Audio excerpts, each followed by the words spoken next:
Chennai OMR road. সময় তখন রাত 11:40। জেবানেসার নামে একজন রাইটার কার ড্রাইভ করে কোথাও যাচ্ছে। চোখে মুখে বিষণ্ণতার ছাপ। এত রাতে বাবা বাড়িতে না ফেরায় জেবার মেয়ে সোয়াতি কল করে জানতে চাচ্ছিল, বাবা তুমি কোথায়, এখনও বাড়ি ফিরছ না কেন? জেবা বলে, আমার ঘুম আসছিল না, এই জন্য আমি ড্রাইভ করতে বের হয়েছি। সোয়াতির কথা, আমাকে বোকা বানানোর চেষ্টা করো না।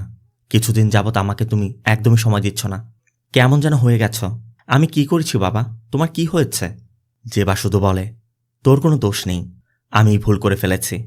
কথার মাঝে সামনে থেকে আসা বাইক থেকে কেউ একজন জেবার কারের গ্লাসে বিস্ফোরক জাতীয় কিছু ফেলায়। কারটি রাস্তার ডিভাইডারের সাথে আঘাত করে। জেবাও ছিটকে বাইরে এসে পড়ে। আর এরপরই বাইকে থাকা হেলমেট পরিহিত সেই ব্যক্তিটি একটি মোটা রড দিয়ে জেবার মাথায় আঘাত করে করে জেবাকে হত্যা করে। এখন প্রশ্ন হচ্ছে, কে এই ব্যক্তি, কেন সে জেবাকে এভাবে নির্মমভাবে খুন করল? জেবাই বা এমন কি করেছিল? এই সকল প্রশ্নের উত্তর জানতে হলে আপনাকে ভিডিওর শেষ মুহূর্ত পর্যন্ত দেখতে হবে। সত্যি বলছি, এমন সব রহস্য আর টুইস্ট সামনে আসবে যা আপনি আন্দাজি করতে পারবেন না। হ্যালো ফ্রেন্ডস, দিস ইজ প্লাবন অ্যান্ড ওয়েলকাম টু প্লাবন ওয়ার্ল্ড। বলছি তামিল ভাষায় সদ্য মুক্তি পাওয়া মিস্ট্রি সাসপেন্স থ্রিলার মুভি থেয়াভার কোলাগাইয়ের নাদুঙ্গার কথা, যার বাংলা অর্থ শয়তানটাকে ভয়ে কাঁপতে দাও। E8 কেলাম্বাক্কাম police station. ইনি হচ্ছেন ইন্সপেক্টর মাগুতাপাট্টি। নামটা একটু জটিল হয়ে যায়, তাই আমি অর্জুন বলে ডাকব।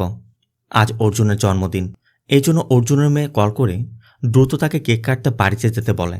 অর্জুনও তাই এক মুহূর্ত দেরি না করে কনস্টেবল শিবাকে নিয়ে বাড়ির উদ্দেশ্যে বের হয়ে যায়। কিন্তু পথিমধ্যেই ওয়াকি টকিতে ওএমআর রোডের ওই অ্যাক্সিডেন্টের খবরটি আসায় অর্জুন বাড়িতে না গিয়ে সোজা ঘটনাস্থলে চলে যায়। বডি কার থেকে একটু দূরে থাকায় প্রথমে অর্জুনের একটু সন্দেহ হয়। তারপর কারের মধ্যে সিটের উপর একটি ইগলের সিম্বল আঁকানো কিছু একটা দেখতে পায়। এজন্য অর্জুন ফরেন্সিক টিম ডাকতে বলে বাড়িতে চলে যায়। অর্জুনের আজ জন্মদিন ছিল। মা মরা মেয়েটা সকাল থেকে বাবার জন্য পুরো ঘর সাজিয়ে রেখেছিল, কিন্তু অর্জুন এসেছে 4 ঘন্টা পর। ততক্ষণে সবাই চলে গেছে। মেয়েটা মনে কষ্ট নিয়ে ঘুমিয়ে পড়েছে। অর্জুনও কাজের চাপে মেয়েকে ঠিকমতো সময় দিতে পারছে না। সিন চলে যায় পরবর্তী দিন। মর্চুয়ারিতে যেবার পোস্টমর্টম শেষ করে ডক্টর জানায় মাথায় মেটাল জাতীয় ভারী কিছু দিয়ে আঘাত করে হত্যা করা হয়েছে। আর ইন্টারনাল বিষয়গুলো বিশ্লেষণ করে মনে হচ্ছে সে ডিপ্রেশনের মধ্যে ছিল। পোস্টমর্টম হয়ে গেলে বডি রিলিজ করা হয়। আর ধর্মীয় রীতিতে রাইটার জেবার মরদেহ সমাহিত করা হয়। অন্যদিকে আমাদের আদি আর নীতিশ নামে দুজনকে দেখানো হয়। আদি আর নীতিশ ছোটবেলার বন্ধু, দুজনই পেশায় মেডিকেল টেকনিশিয়ান। তারা বাইরে থেকে ফিরছিল। তবে লিফটে ওঠার সময় অ্যাপার্টমেন্টের মালিকের ছেলেকে দেখে আদি লিফটে উঠতে একটু ইতস্তত বোধ করছিল। যে জন্য লিফট থেকে নেমে ঘরে ঢুকতেই আদি নীতিশকেও জানায় যে ওর নাম সাত্যা, অ্যাপার্টমেন্টের মালিকের ছেলে, সবসময় নেশাগ্রস্ত থাকে। একদিন তো আদির সাথে সাত্যের হাতাহাতি হয়েছিল। ইনি আদির মা কল্যাণী, মানসিক ভারসাম্যহীন। এই জন্য আদি সবসময় তাকে ঘরের মধ্যে আটকে রাখে। আজ আবার মাতৃমণি সাইটে আদিকে একটি মেয়ে ইনভাইটেশন পাঠিয়েছে। আদি মাকে সেই মেয়েটার ফটোই দেখাচ্ছিল। তখনই নীতিশ এসে বলছিল, তোর মাকে হসপিটালে ট্রিটমেন্ট করাতে পারিস না? কিন্তু আদির কথা, আমি আমার মায়ের খেয়াল রাখতে জানি, মাকে কোথাও নেওয়ার প্রয়োজন নেই। এর মধ্যেই তাদের এক ক্লায়েন্টের কল আসে। সে আজ রাতে তার বাড়িতে থেরাপি দিতে যেতে বলে। মূলত যারা ঘুমের মধ্যে অতিরিক্ত নাক ডাকে, আদি আর নীতিশ তাদেরকে থেরাপির মাধ্যমে নাক ডাকা কমানোর ট্রিটমেন্ট দেয়। ব্যাপারটা কিন্তু বেশ ইন্টারেস্টিং, তাই না? যাই হোক, এরপর আমাদের মীরা নামে একটি মেয়েকে দেখানো হয়। মীরা অটিস্টিক বাচ্চাদের স্কুলে শিক্ষিকার কাজ করে। বাচ্চাদের কোন কন্ডিশনে কিভাবে হ্যান্ডেল করতে হয়, মীরা এই বিষয়টা খুব ভালো করে জানে। অন্যদিকে অর্জুন জেবার কেসের তদন্ত করতে জেবার মেয়ে সোয়াতির সাথে দেখা করে। সোয়াতি জানায় 4-5 মাস আগে সব কিছু ঠিকই ছিল। আমার অনেক কেয়ার করত, নিজের কাজকর্ম করত, কোনো সমস্যাই ছিল না। তবে 4 থেকে 5 মাস যাবৎ কেমন যেন পরিবর্তন হয়ে গিয়েছিল। ঠিকমতো কথা বলতো না, খাবার খেত না, ঘুমাতো না, রাত দিন শুধু ড্রিঙ্ক করত। আমি বাধা দিলে বলতো, বেঁচে থেকে কি হবে? একসময় আমার চার্চে যাওয়া যে মানুষটা পছন্দ করতো না, হঠাৎ করে নিয়মিত চার্চে দিতে শুরু করেছিল। অর্জুন চার্চের নাম জানতে চাইলে সোয়াতি জানায়, আমি সবসময় যে চার্চে যাতায়াত করতাম কখনোই সেখানে যেত না। সে মাউন্ট কার্মেল শাইন চার্চে যেত। অর্জুন জানতে চায়, মারা যাওয়ার আগে কোনো বই লিখছিল? সোয়াতি বলে, আগে যখন লিখত আমার সাথে আলোচনা করত, কিন্তু শেষ সময় এসে নিজের ঘরের মধ্যে একা থাকত। আবার কোনো আনইউজুয়াল ফোন কল বা কারোর সাথে কোনো ঝামেলার বিষয়েও সোয়াতি জানায় এমন কিছুই ছিল না। এরপর অর্জুন যেবার কারের মধ্যে পাওয়া সেই ইগুলের সিম্বলটির আর্টটি দেখায়। কিন্তু সোয়াতি বলে, আমি এটা কখনোই দেখিনি। এজন্য অর্জুন জেবার রুমে গিয়ে তল্লাশি করে। আর এখানেই অর্জুন সেই চার্চের একটি ক্যালেন্ডার দেখতে পায়, যে চার্চে জেবা নিয়মিত যেত। আবার এদিকে রাত হওয়া মাত্রই আধি আর নীতিশ তাদের সেই ক্লায়েন্টের বাড়িতে যায়। আর এই ক্লায়েন্ট অন্য কেউ নয়, মীরা। মূলত মীরা তার বাবার জন্যই আধিদেরকে ডেকেছে। তবে মীরাকে দেখা মাত্রই আধি নীতিশকে জানায় মাতৃমণি সাইট থেকে যে মেয়েটা তাকে রিকোয়েস্ট পাঠিয়েছিল সে মীরাই। এরপর আধিরা মীরার বাবাকে থেরাপি দিতে শুরু করে। মীরাও তখন গাছে পানি দেওয়ার কথা বলে ছাদে চলে যায়। সুযোগ বুঝে আধিও কথা বলতে ছাদে যায়। আর এরপর আধি কথা বলে বুঝতে পারে মীরা তার সাথে কথা বলার জন্যই মিথ্যা বলে ছাদে এসেছে। এমনকি আধির সাথে কথা বলার জন্যই তার বাবার থেরাপি দেওয়ার কথা বলে আধিদের ডেকেছে। মীরা আধিকে বলছিল, চলো আমরা বাইরে কোথাও গিয়ে কথা বলি। এই জন্য দুজনই বিচের পাড়ে চলে যায়। আধি মীরার কাছে জানতে চাচ্ছিল, তুমি তো শুধু আমাকে মাতৃমণি সাইটে রিকোয়েস্ট পাঠিয়েছিলে, আমি তো সেখানে কোনো ডিটেলস অ্যাড করিনি। তুমি আমার সম্পর্কে এত কিছু কোথায় পেলে? মীরা বলে, আমি তোমার সম্পর্কে সবই জানি, কারণ আমি তোমাকে ফলো করেছি। অবশ্যই একটু পরই বলে, ভয়ের কারণ নেই, তোমার ফেসবুক অ্যাকাউন্ট দেখে আমি সবকিছু জেনেছি। কিন্তু আধির মনে একটি প্রশ্ন, মীরা কেন তাকেই সিলেক্ট করলো? মীরা তখন আধির মায়ের কথা বলে যে তোমার মায়ের এমন কন্ডিশনে তাকে হসপিটালে না রেখে, রোগীর মতো না দেখে তুমি নিজে তার সেবা যত্ন করছো, এটাই আমার সবথেকে বেশি পছন্দ হয়েছে। এরপর দুজনই ক্যাজুয়াল কথাবার্তা বলছিল। তো সিন চলে যায় পরবর্তী দিন।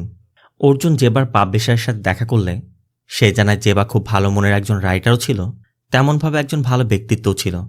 বেশ কিছুদিন যাবত একটি বই নিয়ে কাজও করছিল, কিন্তু বলেছিল ওই বইটা তার ব্যক্তিগত, তাই পাবলিশ করেনি বা কাউকে তার ব্যাপারে কিছু শেয়ারও করেনি। অর্জুন তাকে সেই ইগলের আর্টটিও দেখায়। সে জানায় এটা সে আগে কখনো দেখেনি। তবে আর্টটি দেখার আগেই ডিজাইনার বলে ওঠে, আমিও দেখিনি। কিন্তু না দেখে এমনটা বলায় অর্জুনের বেশ সন্দেহ হয়। তাই অর্জুন তাকে আলাদা ঘরে নিয়ে জিজ্ঞাসাবাদ করে। আর এরপর সে জানায়, জেবা স্যার একদিন আমাকে কল করে একটি বইয়ের কভার পেজ ডিজাইন করতে বলেছিল, কিন্তু আমি তাকে যা পাঠিয়েছিলাম সবই সে রিজেক্ট করে দেয়। আর আমাকে কিছু রেফারেন্স ফটো পাঠায়। ডিজাইনার সেই ফটোগুলো দেখালে অর্জুন এর মধ্যে ইগুলের সেম সিম্বলের একই বইয়ের দুটি টাইটেল দেখতে পায়। অর্জুনের কথা, একটি বইয়ের ডিজাইন হলে টাইটেল দুটি কেন? একটার নাম কাবেরী কারাই আর আরেকটা 3818। ডিজাইনার বলে, প্রথমে আমাকে কাবেরী কারের নাম দিয়ে একটি ডিজাইন করতে বলেছিল, পরে 3818 নম্বর দিয়ে বানাতে বলে। ডিজাইনার অর্জুনকে আরও একটি ফটো দেখায়, যেটা জেবা তার বইয়ের ব্যাক পেজের জন্য ডিজাইন করতে বলেছিল। তো অর্জুন ফটোগুলো নিয়ে বেরিয়ে যায়। যাওয়ার সময় অর্জুন চিন্তা করছিল, প্রথম টাইটেল ছিল কাবেরী কারাই। অর্জুনের ধারণা কাবেরী কর্ণাটকের একটি নদীর নাম, তাই সেই নদীর নামে হয়তোবা টাইটেল দিয়েছিল। কিন্তু 3818 নম্বরের রহস্যটা এখনও পর্যন্ত অজানা।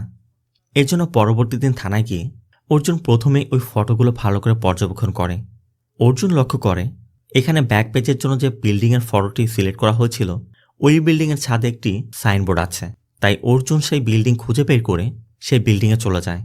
তবে অর্জুন ধারণা করে এই বিল্ডিংয়ে কিছুই নেই, কারণ ছবিটি উল্টো দিকের কোনো একটি ভবনের ছাদে দাঁড়িয়ে তোলা হয়েছে।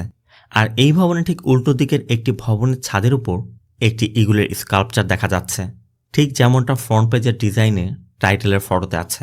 তাই অর্জুনের ধারণা ওই বিল্ডিংয়ে গেলে তারা কোনো ক্লু পেতে পারে। অর্জুনরা সাথে সাথে সেই অ্যাপার্টমেন্টে চলে যায়। তবে অ্যাপার্টমেন্টের সিকিউরিটি কানাগুর সাথে কথা বলে জানা যায় এই অ্যাপার্টমেন্টের দুজন সিকিউরিটি গার্ড আছে। কানাগু 3 বছর যাবৎ চাকরি করছে। তবে জেবার ফটো দেখালে কানাগু জানায় সে জেবাকে কখনো দেখেনি।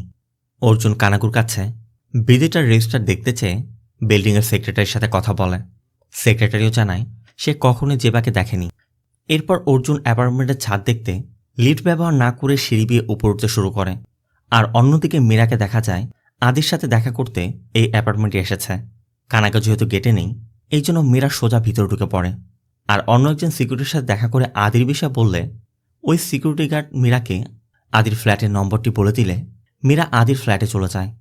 তবে আদির ফ্ল্যাটে ঢোকার আগে সেখানে থাকা এক ব্যক্তি মীরার কাছে জানতে চাচ্ছিল, আপনি কার ফ্ল্যাটে যাবেন? মীরা আদির কথা বললে সে জানায় আদির ফ্ল্যাট তো ওইটা না, আপনি পিছে ফেলে এসেছেন। মীরার প্রথমে একটু সন্দেহ হয়। তারপরে মীরা যখনই সেই ফ্ল্যাটের সামনে গিয়ে কলিং বেল বাজায়, সাথে সাথে ওই ব্যক্তি মীরাকে রুমের মধ্যে ঢুকিয়ে দিয়ে বাইরে থেকে তালাবদ্ধ করে দেয়। মূলত সাত্তিয়া নামে অ্যাপার্টমেন্টের মালিকের যে ছেলে ছিল, মাঝে মধ্যে আদির পাশের ফ্ল্যাটে যাতায়াত করে। আজও তার বন্ধুবান্ধব নিয়ে এখানে সে নেশা করতে এসেছে। মীরা ভিতরে আটকা পড়ে কিভাবে বের হবে সেটা বুঝতে পারছে না। আবার এদিকে অর্জুন ছাদে গিয়ে আশেপাশে লক্ষ্য করে স্পষ্টই বুঝতে পারে এই ছাদে দাঁড়িয়েই ওই বিল্ডিংয়ের ফটোটি তোলা হয়েছিল। এর মধ্যে কানাগু ভিজিটর রেস্টটা নিয়ে আসা মাত্রই অর্জুন শিবাকে প্রত্যেকটি পৃষ্ঠার ফটো তুলে নিতে বলে। অর্জুন সেক্রেটারির কাছে এই বিল্ডিংয়ের সিসিটিভি ফুটেজের কথা জিজ্ঞেস করলে সেক্রেটারি জানায় শুধুমাত্র নিচের পার্কিংয়ে সিসিটিভি লাগানো আছে, কারণ অ্যাপার্টমেন্টে যারা বসবাস করে তারা তাদের প্রাইভেসির জন্য অ্যাপার্টমেন্টের মধ্যে কোনো সিসিটিভি ইনস্টল করতে দেয়নি। যে জন্য অর্জুন এই অ্যাপার্টমেন্টের সকল বাসিন্দাদের সাথে কথা বলতে চাচ্ছিল। তবে কথা বলতে বলতে তারা নিচে নামতেই সাত্তিয়াদের ওই ফ্ল্যাটের সামনে এসেই হট্টগোলের শব্দ পেয়ে তারা এগিয়ে গিয়ে দেখে আদি আর সাত্তিয়ার মধ্যে হাতাহাতি বেঁধেছে।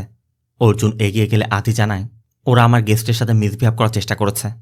এই জন্য অর্জুন সাত্তিয়ার কাছে তার নাম জানতে চায়, কিন্তু সাত্তিয়ার নাম না বলে উল্টো তার বাবার ক্ষমতা দেখাচ্ছিল যে আপনি আমাকে চিনেন, আমার বাবাকে জানেন।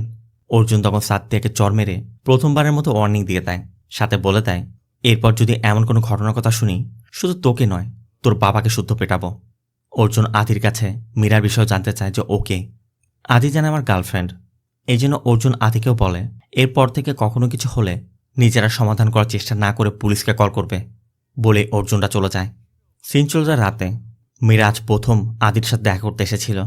আর প্রথম দিনে এমন একটি ঘটনা ঘটায় আদি মীরাকে ফোনে কনভিন্স করার চেষ্টা করছিল। তবে অর্জুনের প্রশ্নের জবাবে আদি মীরাকে গার্লফ্রেন্ড হিসেবে পরিচয় করিয়ে দেয়। মীরাও বেশ খুশি হয়েছে। এরপর থেকে তাদের এখানে সেখানে দেখা, প্রতিনিয়ত কথা বলা, মানে লাভ স্টোরি কন্টিনিউ হচ্ছে। মাঝে আদি মীরাকে তার বাড়িতেও নিয়ে আসে, তার মায়ের সাথেও পরিচয় করায়, মানে সবকিছু মিলিয়ে বেশ ভালো দিন কাটছিল।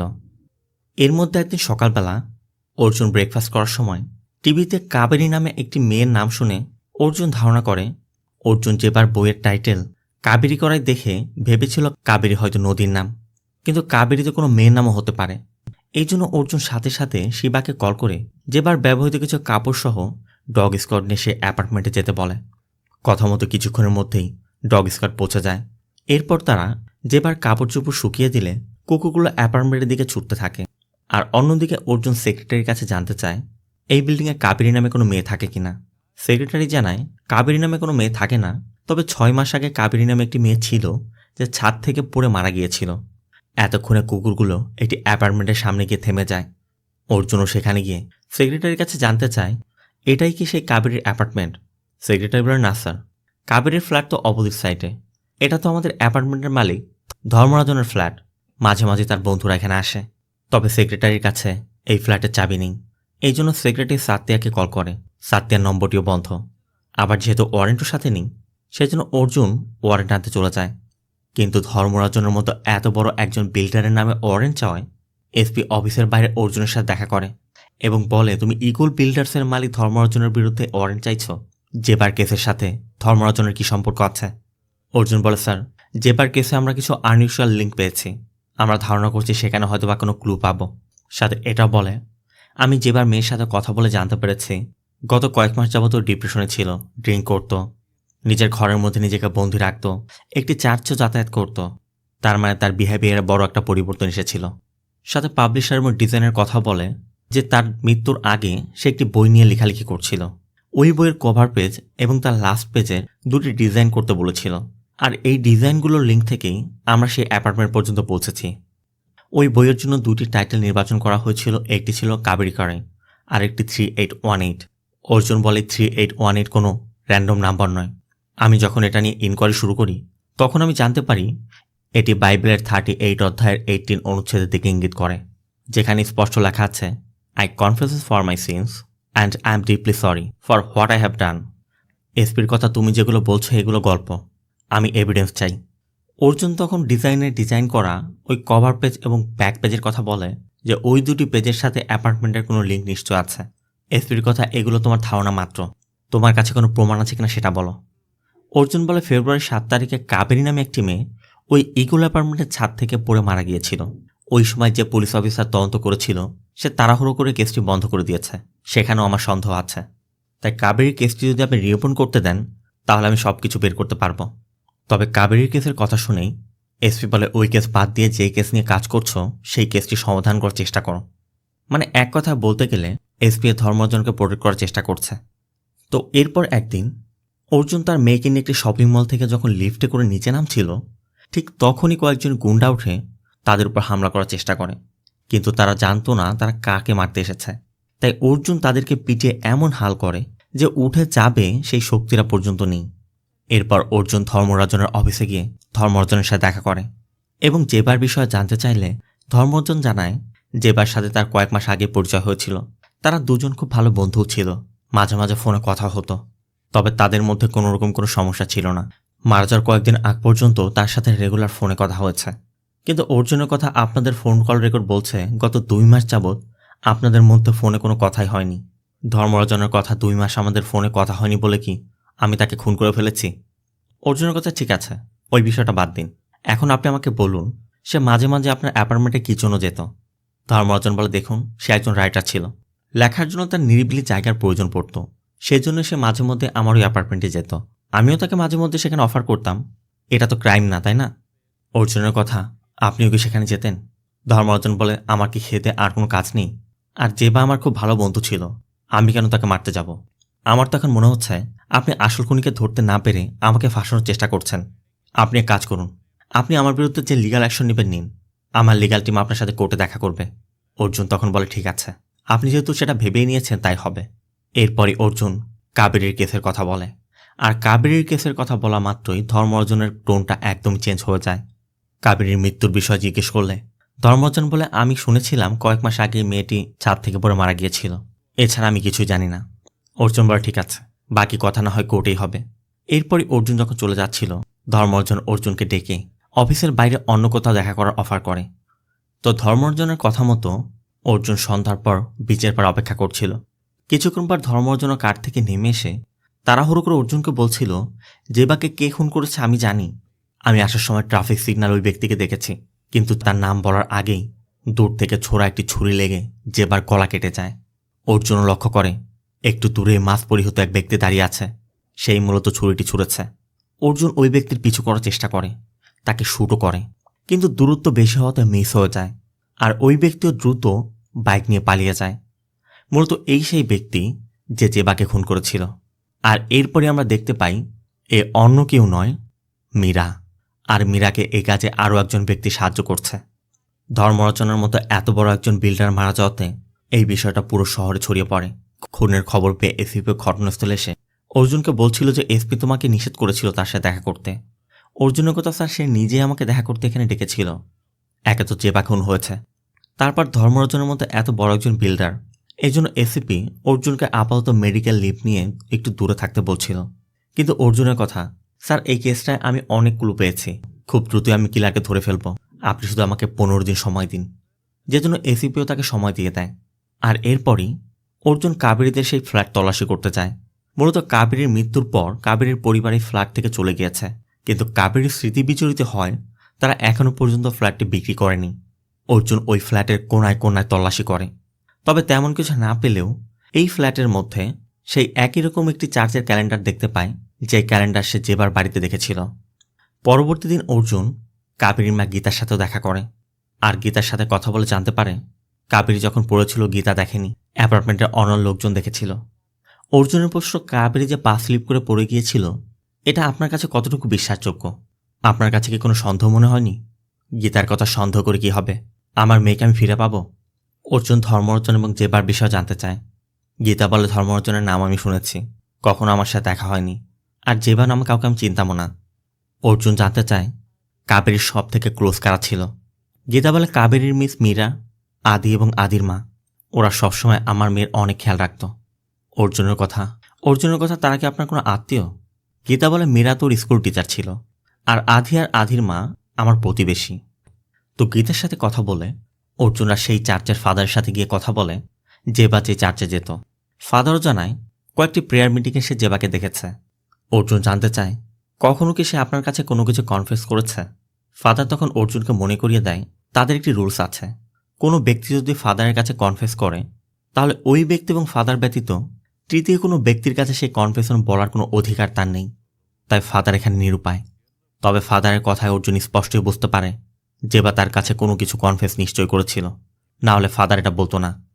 অর্জুন তখন ফাদারকে সব কিছু বোঝানোর চেষ্টা করে, আর এরপর ফাদারও বিষয়টা বুঝতে পেরে কনফেশনের কথা না বললেও শুধুমাত্র এতটুকু বলে যে সে লাস্ট যখন আমার সাথে দেখা করেছিল তখন সে আমাকে গীতাকে দিতে হলুদ রঙের একটি বই দিয়ে গিয়েছিল, কিন্তু গীতা চার্চে না আসায় আমি সেই বইটা গীতার বাবা চক্রবর্তীর কাছে দিয়েছিলাম।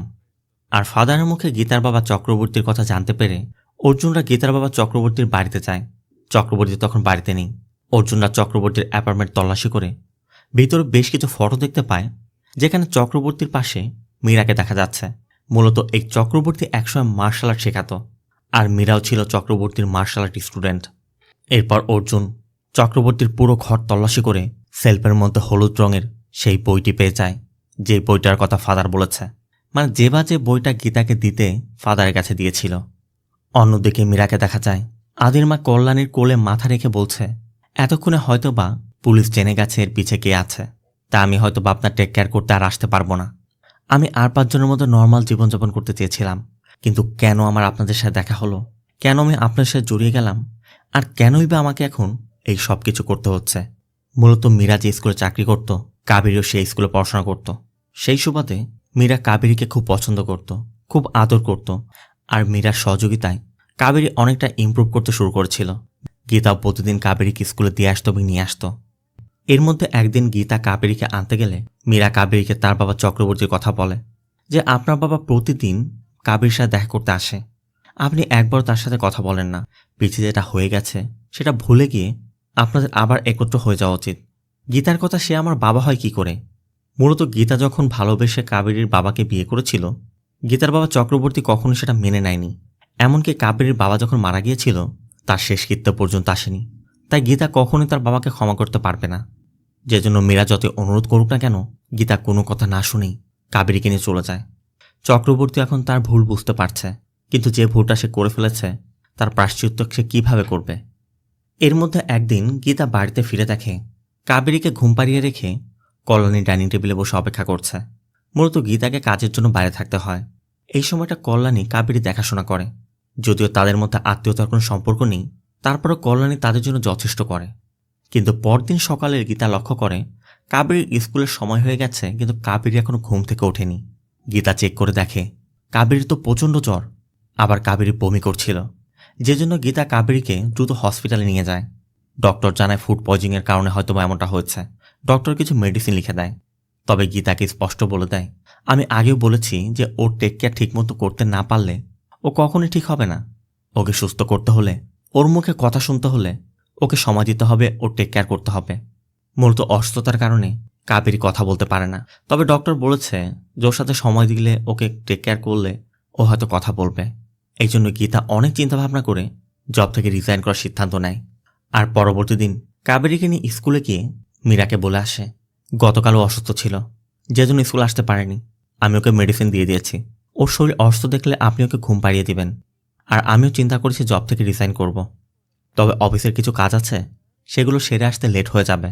তাই স্কুল শেষ হতেই স্কুল বাসে করে ওকে বাড়িতে পাঠিয়ে দিবেন। মীরা বলছিল ঠিক আছে, কোনো সমস্যা নেই। মীরা কাবেরীকেও বলে যে তোমার মাকে বাই বলো, কিন্তু কাবেরী কিছুতেই তার মাকে বাই বলছিল না। গীতা তখন কাবেরীকে একটু ললিপপ দেয়, আর ওই ললিপপ দেখে কাবেরী একটু উত্তেজিত হয়ে ওঠে। কাবেরীর সাথে সাথে ললিপপটা তার মায়ের মুখে ছুঁড়ে দেয়। মীরা বুঝতে পারছে না কাবেরী এমন কেন করছে, তবে মীরা গীতাকে বোঝায় আপনি চিন্তা করবেন না, সবকিছু ঠিক হয়ে যাবে, আপনি আপনার কাজে চলে যান। এই জন্য গীতা চলে যায়। কাবেরী তখনও বারবার পিছু ঘুরে গীতার দিকে তাকাচ্ছিল। এরপর মীরা কাবেরীকে ভিতরে নিয়ে অন্য বাচ্চাদের সাথে সময় দিচ্ছিল। তখন মীরা লক্ষ্য করে কাবেরী একটু উদ্ভট আচরণ করছে, ও কেমন যেন করছে। এই জন্য মীরা কাবেরীকে শান্ত করার চেষ্টা করে। মীরা ভাবছিল কাবেরী হয়তোবা ক্ষুধা পেয়েছে, কিন্তু কাবেরীকে খাবার খাওয়াতে গেলেও কাবেরী খাবার খাচ্ছিল না। কাবেরী তখন তার খাতার মধ্যে কিছু একটা আর্ট করে মীরাকে কিছু বোঝানোর চেষ্টা করে। মীরা মনে করে কাবেরী হয়তোবা এই আর্ট করে তার কাছে মার্কস চাইছে, মানে সে কতটা ভালো আঁকতে পারে সেটা বোঝাচ্ছে। এই জন্য মীরা কাবেরীকে 10-এ 10 মার্ক দিয়ে দেয়। তারপরও কাবেরী শান্ত হচ্ছিল না। এই জন্য মীরা বাধ্য হয়ে কাবেরীকে ঘুম পাড়িয়ে দেয়। আর স্কুল শেষ হতেই স্কুল বাসের ড্রাইভারকে বলে দেয় ওর মা ওকে নিতে আসতে পারেনি, আপনি ওকে ঠিকমতো অ্যাপার্টমেন্টে পৌঁছে দিবেন। তবে কাবেরী যখন বাসে উঠছিল, মীরা তখন কাবেরীর মধ্যে আনইউজুয়াল কিছু একটা লক্ষ্য করছিল, যেটা কাবেরী কখনোই করে না। এরপর 2 দিন স্কুল বন্ধ ছিল, আর 2 দিন পর মীরা স্কুলে এসে জানতে পারে ওই দিনই কাবেরী তাদের অ্যাপার্টমেন্টের ছাদ থেকে পড়ে মারা গেছে। শোনা মাত্রই মীরার মাথায় যেন আকাশটা ভেঙে পড়ল। মীরা বিশ্বাসই করতে পারছিল না কাবেরী মারা গেছে। এরপরে আমাদের সেই অ্যাপার্টমেন্টের ছাদে অ্যাপার্টমেন্টের সিকিউরিটি কানাগু আর সেই অ্যাপার্টমেন্টের লন্ড্রিম্যানকে দেখানো হয়। দুজনই ছাদে বসে মদ খাচ্ছিল, কিন্তু কিছু একটা আনার জন্য যখন তারা বের হতে যাবে তারা লক্ষ্য করে কেউ গেটে তালা দিয়ে দিয়েছে। আর এরপরই তারা মীরাকে দেখতে পায়। তবে মীরা একা নয়, মীরার সাথে চক্রবর্তীও আছে। এখানে তাদের কথা আমরা এটাও জানতে পারি, এর আগে তারা যে দুজনকে হত্যা করেছে, মানে যে ভাইয়ের ধর্মরাজন, কানাগু আর লন্ড্রিম্যানও তাদের সাথেই ছিল। মানে এই 4 জন ব্যক্তি কিছু একটা করেছিল, যে জন্য মীরা আর চক্রবর্তী তাদের দুজনকে পিটিয়ে ছাদ থেকে নিচে ফেলে দেয়। তবে এক্স্যাক্টলি কী হয়েছিল সেটা আমরা একটু পরে জানতে পারবো। অন্যদিকে চক্রবর্তীর বাড়িতে মীরার ফটো দেখার পর অর্জুনদের মনে পড়ে তারা যেদিন ওই অ্যাপার্টমেন্টে তদন্ত করতে গিয়েছিল সেদিন আদির সাথে মীরাকেও দেখেছিল। তাই তারা আদির সাথে দেখা করে এবং প্রথমেই কাবেরীর কথা জিজ্ঞেস করে। আদি জানায় কাবেরীর বাবা ছিল না, কাবেরীর মা গীতা সবসময় চাকরির জন্য বাইরে থাকতো, এই জন্য আমার মা কাবেরী দেখাশোনা করত। আর কাবেরীর মৃত্যুর পর সেই শখ থেকে আমার মা ধীরে ধীরে অসুস্থ হয়ে গিয়েছে। মীরার বিষয়ে জিজ্ঞেস করলে আদি জানায় মীরা আমার ফিয়ান্সে। এরপর অর্জুনরা চলে যায়, কিন্তু আদি বুঝতে পারছে না অর্জুনরা কেন মীরার কথা জিজ্ঞেস করছে। আদির তখন মীরার বিষয় মনে পড়ে, মীরা প্ল্যান করে তাদেরকে তাদের বাড়িতে ডেকেছিল। আবার ওই দিন সাগর পাড়ে বসে মীরা তাকে বলেছিল মীরা তাকে ফলো করেছে এবং তার সম্পর্কে সব কিছুই জানে। এমনকি মীরাকে কল করে পাওয়া যাচ্ছে না, এই জন্য আদির মীরাকে নিয়ে বেশ সন্দেহ হয়। সিন চলে যায় শুটিং ক্লাবে। অর্জুন আর এসিপি একসাথে শুটিং প্র্যাকটিস করছিল। তখন অর্জুন এসিপিকে বলে এত বড় একজন বিল্ডার আর একজন সাধারণ লন্ড্রিম্যানের মধ্যে কানেকশন, এটা সন্দেহজনক। তারা এতটুকু বুঝতে পারছে এরা সবাই মিলে এমন কোনো ক্রাইম নিশ্চয় করেছিল যে জন্য তাদেরকে শাস্তি ভোগ করতে হয়েছে। কিন্তু কি সেই ক্রাইম? অর্জুন ধারণা করছে কাবেরী নামে যে মেয়েটির মৃত্যু হয়েছিল সেই কাবেরীর মৃত্যুর সাথে এই 4 জনের খুনের কোনো লিঙ্ক নিশ্চয় আছে। এসিপির কথা তুমি এত শিওর হয়ে কিভাবে বলতে পারো? অর্জুন তখন জেবা সেই বইয়ের কথা বলে যেটা জেবা মারা যাওয়ার আগে লিখেছিল। অর্জুন বলে জেবা ওই গল্পটি ফিকশনাল স্টোরি টাইপের লিখেছে, কিন্তু ওই বইয়ের মধ্যে সে কয়েকটি ক্যারেক্টারের কথা উল্লেখ করেছে যে ক্যারেক্টারগুলো বাস্তব জীবনের সাথে একদম মিলে যায়। জেবা তার বইয়ের মধ্যে 4টি ক্যারেক্টারের কথা উল্লেখ করেছে, একটা রাজা, একজন রাইটার, একজন রাজার কমান্ডার আর একজন দাস। বাস্তব জীবনের কথা চিন্তা করলে বিল্ডার ভারদারাজন ছিল রাজা, রাইটার জেবা ছিল রাইটার, সিকিউরিটি কানাগু ছিল কমান্ডার, আর সর্বশেষ যে দাসের কথা বলা হয়েছে সেটা হয়তোবা সেই লন্ড্রিম্যান। আর এরপরই মুভির আসল টুইস্ট সামনে আসে। সিন চলে যায় ফ্ল্যাশব্যাকে। ভারদারাজন আর জেবা একদিন ওই অ্যাপার্টমেন্টে বসে ড্রিঙ্ক করছিল। এমনকি তাদের এন্টারটেইনমেন্টের জন্য অ্যাপার্টমেন্টের ওয়াচম্যান কানাগুকে একজন প্রস্টিটিউট ম্যানেজ করতে বলেছিল। অন্যদিকে একই রাতে একই সময়ে কল্যাণী নিচে বসে কাবেরীকে খাবার খাওয়াচ্ছিল, কিন্তু কাবেরী বারবার কল্যাণীকে উপরের দিকে দেখিয়ে ছাদে নিয়ে যেতে অনুরোধ করছিল। কল্যাণীর কথা এখন অনেক রাত, এত রাতে ছাদে যাওয়া যাবেই না। তবে খাওয়াতে খাওয়াতে কল্যাণী লক্ষ্য করে কাবেরীর পানি শেষ হয়ে গিয়েছে। কাবেরীকে সবসময় ওয়ার্ম ওয়াটার খাওয়ানো হয়, এই জন্য কল্যাণী কাবেরীকে এখানে বসিয়ে রেখে ওয়ার্ম ওয়াটার আনতে নিজের ফ্ল্যাটে যাচ্ছিল। লিফটটা আবার বন্ধ, এই জন্য কল্যাণীকে হেঁটে হেঁটে উপর উঠতে হচ্ছে। কাবেরী তখন বাইনাকুলার দিয়ে ছাদ দেখছে। আবার এদিকে ভারদারাজন কানাগুকে যে প্রস্টিটিউট অ্যারেঞ্জ করতে বলেছিল হঠাৎ করে সেই প্রস্টিটিউট ক্যান্সেল করে দিয়েছে। এখন এই মুহূর্তে তারা মেয়ে কোথায় পাবে? যদি সময় মতো দিতে না পারে তাহলে তাদের চাকরি থাকবে না, এটা শিওর। আর ওই মুহূর্তেই তারা কাবেরীকে দেখতে পেয়ে আজ রাতে কাবেরীকেই ভারদারাজনের কাছে পাঠানোর প্ল্যান করে। তারা ভালো করে জানে কাবেরী কথা বলতে পারে না, তাই কাবেরীর সাথে কিছু একটা ঘটলে কাবেরী কাউকে বলতে পারবে না। আর কাবেরীতে এমনিতে অসুস্থ, কল্যাণীও পানি আনতে উপর চলে গিয়েছে। এই সুযোগে ওয়াচম্যান কানাগু এবং লন্ড্রিম্যান কাবেরীকে ভারদারাজনের কাছে নিয়ে যায়, কিন্তু জেবা কিছুতেই রাজি হচ্ছিল না। জেবার কথা ও একটা বাচ্চা মেয়ে, কিন্তু ভারদারাজন এতেই খুশি। আর ভারদারাজন জেবাকেও তার সাথে জয়েন করতে বাধ্য করে। আবার এদিকে কল্যাণী গরম পানি নিয়ে নিচে নেমেই দেখে কাবেরী সেখানে নেই। কল্যাণী আশেপাশে কাবেরীকে খুঁজতে শুরু করে। লন্ড্রিম্যানের সাথে দেখা হলে সেও জানায় সে কাবেরীকে এখানে দেখেনি। কল্যাণী তখন মনে পড়ে খাওয়ার সময় কাবেরী বারবার ছাদে নিতে বলেছিল। কল্যাণী ধারণা করে কাবেরী ছাদে যেতে পারে, তাই কল্যাণী সিঁড়ি বেয়ে ছাদে উঠতে শুরু করে। আর কল্যাণীকে উঠতে দেখে লন্ড্রিম্যান কানাগুকে কল করে বিষয়টি জানিয়ে দিলে কানাগু ভারদারাজনকে নক করে তাড়াতাড়ি কাবেরীকে বের করে দিতে বলে, কিন্তু ভারদারাজন 5 মিনিট সময় নেয়। এর মধ্যে কল্যাণীও প্রায় উপর উঠে গেছে। কানাগু নক করে যাচ্ছিল, তাই ভারদারাজন একসময় কাবেরীকে বের করে দেয়। আর এরপরই কানাগু কাবেরীকে নিয়ে গিয়ে কল্যাণীকে বলে এত রাতে কেউ একা ছাড়ে? ছাদে গিয়ে ঘুরঘুর করছিল, আমি না গেলে তো পড়ে যেত। কল্যাণীও ধরে নেয় কাবেরী হয়তো ছাদে গিয়েছিল, এই জন্য কল্যাণী কাবেরীকে নিয়ে যাচ্ছিল। কিন্তু কাবেরী বারবার ঘুরে ঘুরে কানাগুকেই দেখছে। কল্যাণী মুখে কিছু বলতে না পারলেও কল্যাণী নিজের মধ্যে তো সবকিছু অনুভব করতে পারছে। মূলত এই ঘটনার জন্যই কাবেরী অসুস্থ হয়ে গিয়েছিল। তবে পরবর্তী দিন যখনই গীতা কাবেরীকে নিয়ে স্কুলের দিকে যাচ্ছিল, কাবেরী বারবার কানাগো আর লন্ড্রিম্যানকে ঘুরে ঘুরে দেখছিল। এতে করে তাদের সন্দেহ হয় কাবেরী হয়তোবা তাদেরকে এক্সপোজ করে দিতে পারে। তাই তারা সাথে সাথেই ভারদ্বাজনের সাথে কথা বলে। ভারদ্বাজন কোনো রিস্ক নিতে যাচ্ছিল না। এই জন্য সে বলে ওকে শেষ করে দাও, বাকিটা আমি দেখব। তাই ওই দিন বিকেলবেলা স্কুল বাসের ড্রাইভার কাবেরীকে অ্যাপার্টমেন্টের নিচে দিয়ে যাওয়া মাত্রই ওরা দুজন কাবেরীর মুখ বন্ধ করে কাবেরীকে ছাদে নিয়ে উপর থেকে নিচে ফেলে দিয়েছিল। এটাই ছিল কাবেরীর মৃত্যুর পিছের রহস্য। যদিও ভারদ্বাজনের নির্দেশে এই কাজটি করা হয়েছিল, কিন্তু জেবা ওই দিনের ঘটনার পর কাবেরীর মৃত্যুটা কিছুতে মেনে নিতে পারছিল না। জেবা বুঝতে পারছিল সে কত বড় অন্যায় করেছে। তাই জেবা তার গিল্ড থেকে ওই বইটি লিখে চার্চের ফাদারের কাছে দিয়ে এসেছিল, যাতে ফাদারের মাধ্যমে গীতা সত্যিটা জানতে পারে। এই জন্যই মৃত্যুর কিছুদিন আগে থেকেই সে বারবার চার্চে যাতায়াত করত, আর এই জন্যই তার বিহেভিয়ারের পরিবর্তনগুলো এসেছিল। তো এসিপির কাছে ওই ঘটনার কথা বলে কেসটিকে সলভ করতে অর্জুন আর 1 সপ্তাহ সময় চেয়ে নেয়। সিন চল যায় পরবর্তী দিন। অর্জুন কনস্টেবল শিবার সাথে এই কেসের বিষয়টি শেয়ার করছিল, কারণ শিবা তো শুরু থেকেই অর্জুনের সাথে রয়েছে। শিবা সবকিছু সম্পর্কে জানে। শিবা মনে করছিল কেসটা হয়তো ক্লোজ, কিন্তু অর্জুন বলে জেবা তার বইতে যা কিছু লিখেছে তার ভিতর থেকে আমি এসিবির কাছে একটা বিষয় গোপন করেছি। ওই স্টোরিতে 4 জন নয়, মোট 5 জনের কথা উল্লেখ করা আছে, আর সেই ছিল মূল হোতা। কিন্তু 5ম ব্যক্তিকে অর্জুন এখনো পর্যন্ত সেটা খুঁজে বের করতে পারেনি। জেবা বইয়ের মধ্যে যেমনটা লিখে গেছে, কাবেরীর মৃত্যুর পর বারে বসে তারা এই মৃত্যুর বিষয়টি নিয়ে আলোচনা করছিল। জেবা বলছিল আমরা অনেক বড় পাপ করে ফেলেছি। আমার নিজের ঘরে একটা মেয়ে থাকতে আমি এত বড় একটা পাপ করলাম।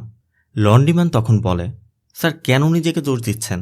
আপনারা ভাবছেন শুধু আপনারাই এই অন্যায়টি করেছেন? আপনাদের আগেও একজন এই কাজ করেছে। তার মানে তাদের আগেও কাবেরীর সাথে এমন ঘটনা আরও একজন ঘটিয়েছে। জেবার বইয়ের মধ্যে তার নাম উল্লেখ করা নেই, শুধু বলা আছে যে মানুষকে শান্তির ঘুমের ব্যবস্থা করে দেয় সেই ওই মেয়েটিকে চিরনিদ্রায় শায়িত করার পিছে দায়ী। অর্জুন এখন সেটাই বের করার চেষ্টা করছে সে কে হতে পারে। অন্যদিকে আমাদের দেখানো হয় চক্রবর্তী আর মীরা যে খুনগুলোর পিছে রয়েছে সেটা ভারদ্বাজনের ছেলে সাত্তিয়া জানতে পেরে তার লোকজন নিয়ে চক্রবর্তীর উপর হামলা করছে। চক্রবর্তী নিজেকে বাঁচানোর জন্য প্রাণপণ চেষ্টা করছিল, তবে এরপরই তাদের ভিতর থেকে কেউ একজন চক্রবর্তীর পিছে থেকে ছুরি ঢুকিয়ে দেয়।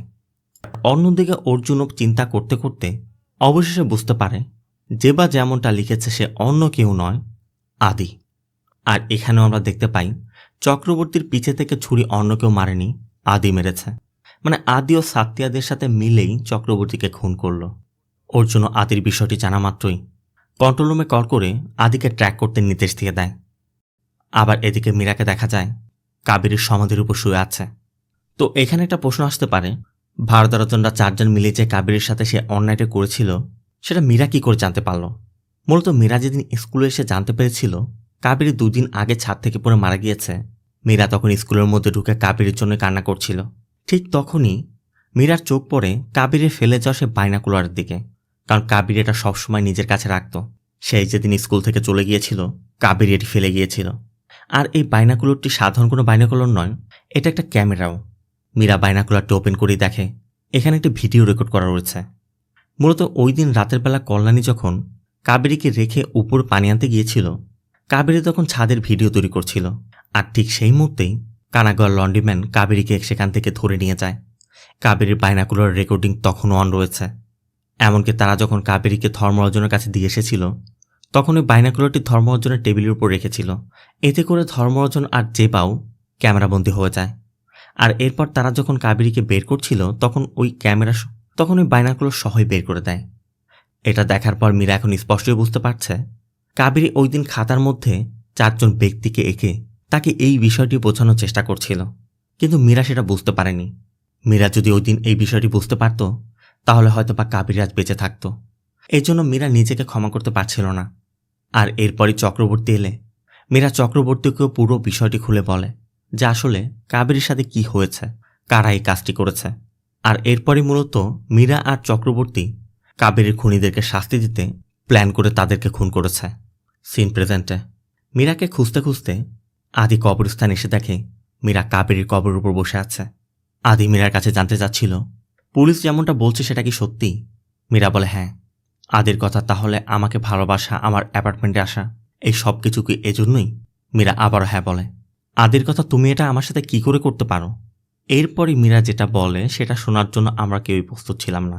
মীরা বলে, তুমি যে তোমার অসুস্থ মাকে হসপিটালে অ্যাডমিট না করে ঘরে রেখে নিজে ট্রিটমেন্ট কী জন্য করছো সেটা আমি ভালো করে জানি।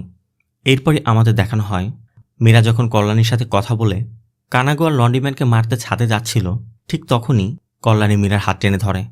কল্যাণী মীরাকে বলে, আমি মানসিক ভারসাম্যহীন না। তুমি যেমন অন্যদেরকে মারছ, পারলে আদিকেও মেরে ফেলো। মূলত ওই দিন কানাগোয়ার লন্ড্রিম্যান যখন ছাদ থেকে কাবেরীকে ফেলে দিয়েছিল, কল্যাণী সবকিছু দেখে ফেলেছিল। আর এরপরই কল্যাণী ছাদে গিয়ে ওদের দুজনকে বলেছিল, তোরা এটা কি করে করতে পারলি? আমি এখন পুলিশকে সব বলে দিব। বলেই যখন কল্যাণী চলে আসবে, ঠিক তখনই ওই লন্ড্রিম্যান বলে ওঠে, যাও বলে দাও, তাহলে তো তোমার ছেলের সবকিছু ফাঁস হয়ে যাবে। লন্ড্রিম্যান তখন কল্যাণীকে এটাও বলে, আদি একদিন কাবেরীকে নিজের ঘরে নিয়ে গিয়েছিল। লন্ড্রিম্যান সেটা স্পষ্ট দেখতে পেয়েছিল। লন্ড্রিম্যানের থেকে এটা জানার পরই কল্যাণী ঘরে গিয়ে আদির কাছেও জানতে চায়, কাবেরীর সাথে তুই এটা কি করেছিস? তোর কথা ভাবতে গেলেও আমার নিজেকে জ্বালিয়ে দিতে ইচ্ছা করছে। কপাল ভালো যে আমার কোনো মেয়ে নেই। যদি আজ আমার মেয়ে থাকতো, তুই হয়তো তার সাথেও একই কাজ করতি। কল্যাণী পুলিশকেও আদির বিষয়ে জানাতে চাচ্ছিল। ঠিক তখনই আদি পাশে থেকে ফুলদানি নিয়ে কল্যাণীর মাথায় আঘাত করে। সাথে সাথে কল্যাণীর মাথা ফেটে কল্যাণী বেহুশ হয়ে যায়। এরপর থেকেই আদি কল্যাণীকে গৃহবন্দী করে রেখেছে। আর কল্যাণী যে উদ্ভট আচরণ করত সেটা আদির ভয়ে। সে আসলে মেন্টালি ফিট ছিল না। তার মানে মীরা কল্যাণী থেকে সবকিছু জানার পরই কাবেরীর কবরস্থানে এসে আদির অপেক্ষায় করছে। আদির আসল চেহারা যেহেতু প্রকাশ হয়ে গেছে, এই জন্য আদি মীরাকে মারতে শুরু করে। কারণ আদি জানে মীরা নেক্সট টার্গেট সেই। শুধু আদি নয়, আদির সাথে সাত্তে এবং তার লোকজন এসেছে। মীরাও বাঁচার জন্য প্রাণপণ তাদের সাথে ফাইট করে যাচ্ছিল। কিন্তু মীরা যতই ফাইটার হোক না কেন, একা একটি মেয়ে এতগুলো পুরুষের সাথে ফাইট করে কি করে পারবে?